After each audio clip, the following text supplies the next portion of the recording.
पूरी दुनिया में कोविड-19 का कहर जारी है और अभी तक पूरी दुनिया के वैज्ञानिक ये समझने में लगे हैं कि आखिर कोविड-19 को कैसे हराया जाए।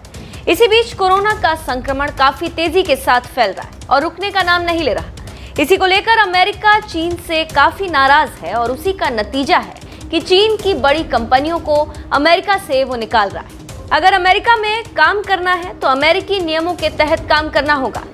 इसी बीच अमेरिकी राष्ट्रपति डोनाल्ड ट्रंप ने चीनी कंपनी टिकटॉक को कह दिया था कि अगर उसे अमेरिका में रहना है तो अपना सारा सामान अमेरिका को बेचना होगा, नहीं तो बोरिया बिस्तरा बांधो और निकलो।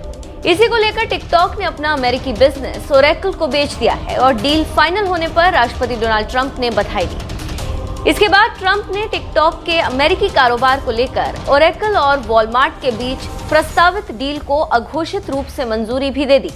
शनिवार को ट्रंप ने कहा, मैं इस सौदे को शुभकामनाएं देता हूं। अगर वे इसे पूरा करते हैं तो ये बहुत अच्छा है, यदि वे नहीं करते हैं तो वो भी ठीक होगा।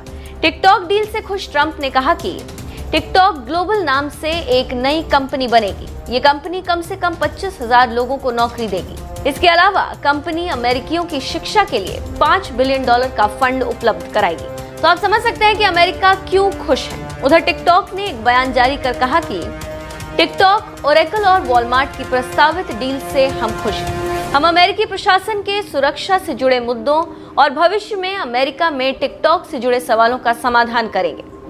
टिकटॉक का कहना है कि ओरेकल और वॉलमार्ट फाइनेंस राउंड में हिस्सा लेंगे, जहां वे कंपनी में 20% तक की अनुमानित हिस्सेदारी ले सकते हैं। प्रस्तावित डील के मुताबिक टिकटॉक के अमेरिकी यूजर्स के डेटा की सुरक्षा की जिम्मेदारी ओरेकल के पास होगी।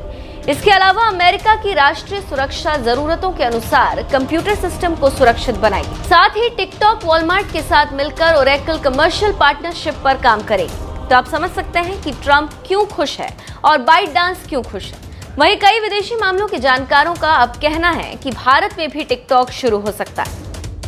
कोई भारतीय कंपनी भारत का हिस्सा खरीद सकती है। फिर भी देखना होगा कि लगातार घाटा झेल रही और बंद पड़ी कंपनी अमेरिका में तो शुरू होने वाली है। देखना होगा कि भारत में ये कब शुरू होता है। सब्सक्राइब कीजिए हमारे चैनल को और बेल आइकॉन को दबाइए हमारी लेटेस्ट वीडियो सबसे पहले देखने के लिए।